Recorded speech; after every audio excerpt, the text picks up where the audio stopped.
नमस्कार। Force is supreme law international के इस नए एपिसोड में एक बार पुनः आप सबका स्वागत है। जी हाँ जनाब, आज का मुकदमा जो इस वक्त देश को अग्नि में डाला हुआ है, भारत सरकार का आर्मी का नया रिक्रूटमेंट पॉलिसी अग्निपथ और अग्निवीरों के बारे में है। इसको लेकर खास करके उत्तरी भारत, बिहार, मध्य प्रदेश, राजस्थान, उत्तर प्रदेश इत्यादि राज्यों में युवा साथी बहुत ही आक्रोशित हैं।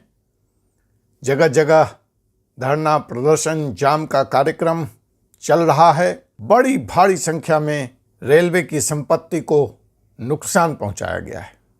तो जनाब, आज का यह जो मुकदमा है, कानूनी पहलू से हम इस मुकदमे की जांच करेंगे, अग्निपथ स्कीम की जांच करेंगे, इसकी क्या खामियां हैं, इसकी क्या अच्छाइयां हैं। इस विषय में मैं टिप्पणी करने से बचूंगा क्योंकि यह एक राजनीतिक रूप ले चुका है और हमारा चैनल एक कानूनी चैनल है। तो हम इस स्कीम को कानून के मद्देनज़र कानूनी तौर पर यह स्कीम कामयाब है, होगी, नहीं होगी इत्यादि विषयों पर बात करेंगे। मैं कानून की बात इसलिए कह रहा हूँ कि ताज़ा तरीन घटनाक्रम में सरकार के इस स्कीम को सुप्रीम कोर्ट में चुनौती दे दी गई है। अब यह देखना दिलचस्प होगा कि सुप्रीम कोर्ट इस पर क्या फैसला सुनाता है। क्या सुप्रीम कोर्ट इस स्कीम को भारत सरकार को लागू करने की इजाज़त देगा या सुप्रीम कोर्ट भारत सरकार के इस स्कीम को, फौज के इस स्कीम को रोक देगा। खैर, यह तो मुकदमा का फैसला आने के बाद ही तय होगा, लेकिन फिलहाल जो विषय सोचने की है, सुप्रीम कोर्ट के पुराने निर्णयों के हवाले के परिप्रेक्ष्य में इस स्कीम को किन आधार पर सुप्रीम कोर्ट में चुनौती दी गई है और अब तक की हुई सुनवाई में सुप्रीम कोर्ट का क्या स्टैंड रहा है, इन सारी बातों को जानने के लिए आप सब्सक्राइब कर लें advocate doctor Ajay Kumar Pandey, Supreme Court of India का law channel force supreme law partner. अगर आपने बेल आइकन बटन को नहीं दबाया है तो आप बेल आइकन बटन को भी दबा लें ताकि इस मुकदमे से संबंधित ताज़ा तरीन जानकारी आप तक पहुंचती रहे। तो जनाब, देश में एक तरफ जनता, युवा अड़ी हुई है, वो इस स्कीम का विरोध कर रही है। वह इसको गैर सामाजिक, अनैतिक और भारत के भाग्य के साथ, भारत के सुरक्षा के साथ खिलवाड़ मानती है। वह एक तरफ अपने नौकरी के अधिकार पर, देश सेवा के अधिकार पर कुठाराघात हुआ बता रही है, तो दूसरी तरफ सरकार इसके अनेक फायदे गिना रही है, अनुशासन की बात कर रही है, रक्षा व्यय घटाने की बात कर रही है और नोटिफिकेशन भी कर चुकी है। तो नोटिफिकेशन का मतलब है कि यह घोषणा महज अब एक घोषणा नहीं रह गई, इसने कानून का मूर्त रूप ले लिया है। और अब तो यहाँ तक सुना जा रहा है, देखा जा रहा है, खबरों के माध्यम से जानकारी आ रही है कि कई राज्यों में कैंप के बाहर, फौज के कैंट के बाहर इस स्कीम में शामिल होकर देश सेवा करने वाले युवाओं की लंबी कतार भी लग रही है। 5 टेक्निकल, नॉन टेक्निकल विभागों में भर्ती की नोटिफिकेशन आ चुकी है। तो इसमें सुप्रीम कोर्ट क्या करेगा? जी हाँ, इसी बात को जानने और समझने की कोशिश हम इस एपिसोड में करेंगे। मैं मुकदमा पर आऊं, सुप्रीम कोर्ट में इस विषय पे ताज़ा तरीन स्थिति क्या है, उसके पहले 2-3 बातें। पहली बात, ऐसा ही एक मुकदमा कुछ इन्हीं आधार पर सुप्रीम कोर्ट में पिछले दिनों भी आया था, जो महिलाओं को शॉर्ट सर्विस कमीशन से का 5 वर्ष पूरा हो जाने के बाद परमानेंट कमीशन में उनको एब्जॉर्ब नहीं किया जाने का सवाल था। इस पर सुप्रीम कोर्ट की बड़ी सराहना हुई थी। उसने एक आदेश पारित करके फौज से यह कहा था कि महिलाएं पुरुषों से किसी भी तरह से कम नहीं हैं और जो रक्षा व्यय, जो रिसोर्स आर्मी का इन महिला अफसरों को तैयार करने में हुआ है, देश को उसका भरपूर सदुपयोग करना चाहिए और इनको परमानेंट कमीशन मिलना चाहिए। ऐसे ही और कई मुकदमों में सुप्रीम कोर्ट ने अब तक शॉर्ट सर्विस कमीशन को नकारा है और परमानेंट कमीशन की बात की है। यह तो कुछ ऐतिहासिक फैसलों के आधार पर मैं कह रहा हूं। अब यहां भी क्या है कि फौज में 2 साल तक युवा लिए जाएंगे और 2 साल के बाद 25% युवाओं को रख लिया जाएगा और 75% को निकाल दिया जाएगा। इसी को आधार बनाकर सुप्रीम कोर्ट में एक नहीं 3 याचिकाएं दाखिल की गई हैं और सुप्रीम कोर्ट से इन याचिकाओं में यह मांग की गई है कि सरकार के इस फैसले पर अविलंब रोक लगाई जाए। और क्या मांग की गई है और किस आधार पर मांग की गई है कि यह गैर संवैधानिक है। याचिका में यह भी कहा गया है कि इसका मतलब है कि जो आर्मी भर्ती की रिक्रूटमेंट की अब तक की प्रतिक्रिया थी, सरकार ने उसको खत्म करके इस टेम्पररी स्तर की प्रक्रिया को लागू किया है और सरकार के इस प्रक्रिया में हुए बदलाव पर संसद की मुहर नहीं लगी है। इसलिए यह प्रक्रिया गैर कानूनी है, गैर संवैधानिक है और इस पर रोक लगाई जानी चाहिए। एक याचिका में एक कमीशन बनाकर अब तक के हुए क्षति का जायजा लेने का भी मांग की गई है। एक अन्य याचिका के माध्यम से एक SIT बनाकर, एक स्पेशल इन्वेस्टिगेशन टीम बनाकर, जिसका नेतृत्व सुप्रीम कोर्ट के रिटायर्ड जज करेंगे, उनके द्वारा जांच की भी मांग की गई है। यह 3 प्रमुख मांगे हैं।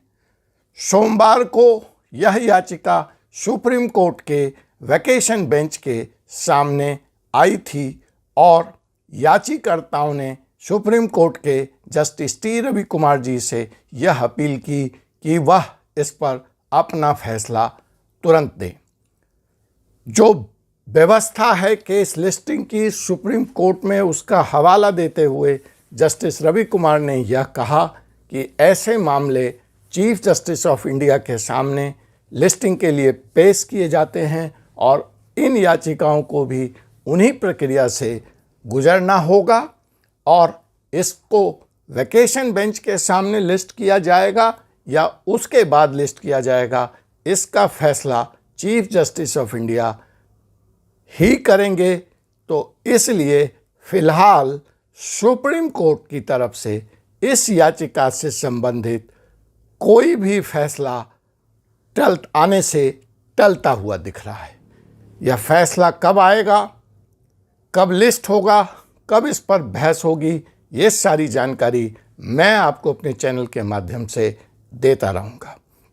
जो इसमें दूसरी महत्वपूर्ण डेवलपमेंट है, जो इसमें दूसरी महत्वपूर्ण प्रक्रिया है भारत सरकार की तरफ से, भारत सरकार ने भी जब उसकी जानकारी में आया कि इस तरह की याचिकाएं सुप्रीम कोर्ट में लगी हैं, तो भारत सरकार ने कैबिनेट के जरिए एक कैबिनेट फाइल किया है और कैबिनेट के जरिए यह मांग की है कि इन मुकदमों में या इस तरह की जितनी भी याचिकाएं हैं उसमें सुप्रीम कोर्ट बिना भारत सरकार का पक्ष सुने कोई आदेश पारित नहीं करे। तो ये है अग्निपथ स्कीम, अग्निवीरों का भविष्य, जो अब सड़क से उठकर संसद में तो अभी तक नहीं गया, लेकिन सुप्रीम कोर्ट के दरवाजे तक पहुंच चुका है। देखना महत्वपूर्ण होगा सुप्रीम कोर्ट इस मसले में क्या रुख अख्तियार करती है। यह तो हो गया कानूनी विषय। कुछ सामाजिक और आर्थिक विषय हैं। सरकार का दावा है कि इससे जो भारत का सुरक्षा बोझ है वह कम होगा। यहाँ पे एक महत्वपूर्ण सवाल यह भी उठता है कि जो लोग इस योजना में भर्ती किए जाएंगे उनकी योग्यता परखी जाएगी, वो योग्य होंगे तभी लिए जाएंगे। उनको समान ट्रेनिंग प्रक्रिया से गुजरना होगा। उस प्रक्रिया से गुजरने के बाद वो फौज में ज्वाइन करा लिए जाएंगे और अपनी सेवाएं 2 साल तक देंगे। 2 साल के बाद 75% लोगों को हटा दिया जाएगा। हटाने का आधार फिर क्या होगा? योग्यता होगा, फिटनेस होगा, उनका नॉलेज होगा, यही सारी आधार होंगे, बिहेवियर होगा। तो क्या कहीं ना कहीं यह भारतीय सेना के ट्रेनिंग प्रशिक्षण देने के एबिलिटी पे सवाल नहीं खड़ा करता है कि आप एक समान स्तर के लोगों को छांट करके भर्ती करते हैं, उनको समान ट्रेनिंग प्रक्रिया से आप गुजारते हैं, उनसे समान काम लेते हैं, मतलब हर मामले में वो इक्वल हैं। तो ऐसा क्या होगा 2 साल में कि 75% लोग अयोग्य करार दिए जाएंगे? यह उन लोगों की कमी है या आपकी ट्रेनिंग प्रक्रिया की कमी है? इस सवाल का जवाब भी जनता फौज के रहनुमाओं से, इस देश के नेताओं से जो ये स्कीम लेकर आए हैं, जानना चाहेगी। और एक इससे भी बड़ा सवाल है कि इस तरह की तात्कालिक टेम्पररी नेचर की नीति कहीं न कहीं भारतीय सेना के जांबाजी के स्तर, साहस के स्तर, कमिटमेंट के स्तर को प्रभावित तो नहीं करेगी। आज आप विश्व ताकत, विश्व गुरु बनने की बात कर रहे हैं, किस आधार पर? अमेरिका अपने देश से बाहर भी दखल रखता है सेना के बल पर। चीन की जो सैन्य शक्ति है, जो मारक शक्ति है, उसके बल पे उसने संयुक्त राष्ट्र में वीटो का अधिकार प्राप्त किया है। रसिया चीन और अमेरिका के बराबरी का आर्थिक शक्ति नहीं है, लेकिन अपने सेना के ताकत के कारण विश्व में अपना वर्चस्व बनाए हुए। भारत जिसकी सेना तो बड़ी है, मारक क्षमता के लिए जानी जाती है, लेकिन तुलनात्मक स्तर पर चीन, रसिया और अमेरिका के सेना के सामने कहीं नहीं टिकती है। तो ऐसी हालत में भारत कैसे इस तरह की योजनाओं के आधार पर विश्व शक्ति बनने का सपना देख रहा है, इसका जवाब मैं आप पर छोड़ता हूं। आपसे फिर मुलाकात होगी एक ऐसे ही मुकदमे के साथ फोर्सिस सुप्रीम लॉ पार्टनर्स के अगले एपिसोड में। आपने अगर चैनल को सब्सक्राइब नहीं किया है तो आप इसको सब्सक्राइब कर लें, बेल आइकन बटन को दबा लें। अगर इस योजना से संबंधित आपके कुछ सवाल हैं तो ज़रूर कमेंट बॉक्स में लिखें और पूछें, और यह एपिसोड अच्छा लगा हो तो इसको शेयर करना न भूलें। जय हिंद, जय भारत।